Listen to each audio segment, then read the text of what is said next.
আমাকে ফাঁসি চাই আমার না। অপরাধের তো শেষ নাই।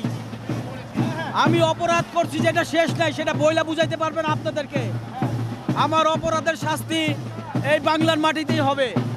তবে আমি সাধারণ রাষ্ট্রের কাছে ক্ষমা চাই, আমার যাতে সাধারণ মানুষ ক্ষমা করে দেয়। আমি অপরাধী, আমি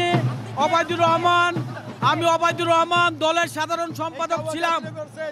আজকে আমার এই ভয়ঙ্কর পরিস্থিতি আমার নেত্রীর কারণে। আমার নেত্রী আমার দেশ ছেড়ে চলে গেছে। আজকে আমার এই পরিস্থিতি আমার নেত্রী দায়ী, কিন্তু আমার নেত্রীরে পাইছে আমারে। আমার পরিচয়, আমি জুনায়েদ আহমেদ পলক, সাবেক মন্ত্রী আইসিটি মন্ত্রণালয়। আমি যা করেছি আমার নেত্রী এবং আমার দলের সাধারণ সম্পাদক ওবায়দুল কাদের সাহেবের নির্দেশেই করেছি। আমরা দেশবাসীর কাছে ক্ষমা চাচ্ছি। দেশবাসী যদি আমাদের না, আমি ইন্টারনেটটা বন্ধ করে দেওয়া হয়েছিল। এটা আমাদের হাইকমান্ড বলার কারণেই আমি বন্ধ করে দিয়েছিলাম। এজন্য আমি দেশবাসীর কাছে ক্ষমা চাই। দেশবাসী যদি আমাকে ক্ষমা করে তাহলেই আমি ক্ষমা প্রার্থী। আমাকে ক্ষমা করে দেওয়ার জন্য দেশবাসীকে অনুরোধ করছি। আমি শাহজাহান খান, যোগাযোগ মন্ত্রী, আইনমন্ত্রী, সড়ক মন্ত্রী।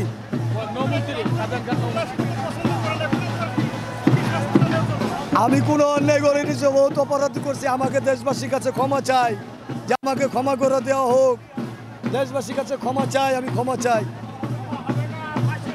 দেশবাসীর কাছে ক্ষমা চাই, আমি ক্ষমা চাই।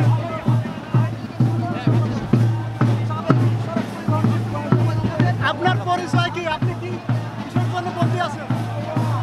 আমি আইনমন্ত্রী আনিসুল হক। আমি আইনের অপব্যবহার করেছি, এই কারণে আমার এই শাস্তি। সাধারণ মানুষের সাথে আমি খারাপ ব্যবহার করেছি, আমি আইন নিয়ে খেলা করেছি। এই কারণে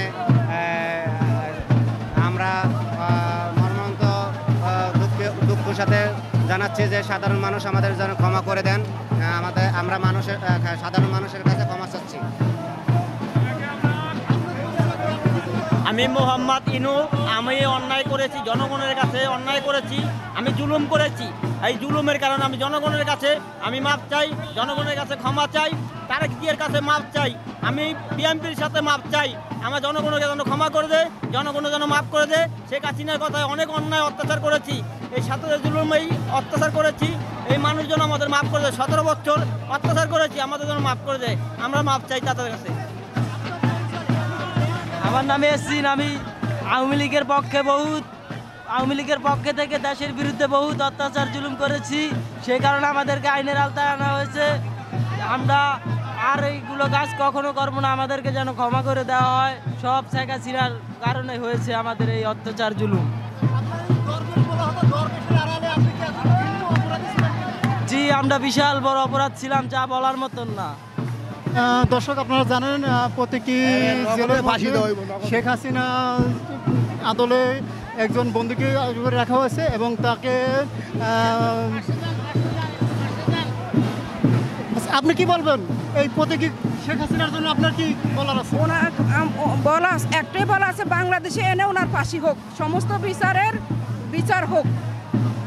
উনি যেভাবে মানুষদেরকে নির্যাতন খুন করেছে, 17 বছরের যে অন্যায় অবিচার করেছেন, তার বিচার হতেই হবে। বাংলাদেশে তার বিচার হোক। ওনার কি বিচার হতে পারে? উনি যে অপরাধ করেছে, কি বিচার হতে পারে? ফাঁসি। ওনার একটাই বিচার হতে পারে? না, একটা না, সে অনেকগুলি বিচার হওয়ার পরে তারপরে ফাঁসি। একদম দুঃখে 30টা ফাঁসি দেওয়া। ফাঁসি তো আর মানুষকে 30 বার দেওয়া যাবে না। আপনি কি বলবেন? আপনি শেখ হাসিনার কি বিচার বা কি দাবি করেন?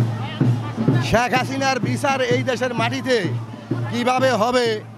আপনারা সম্মানিত সাংবাদিক, এদেশের আপন জনগণ সবাই চায় সে কমসে কম সারা বাংলাদেশে মনে করেন 5 লক্ষ লোকের ফাঁসি দিয়ে 5 লক্ষ লোকের নির্মমভাবে তার নির্দেশে হত্যা করেছে, গুম করেছে, জুলুম অত্যাচার নির্যাতন।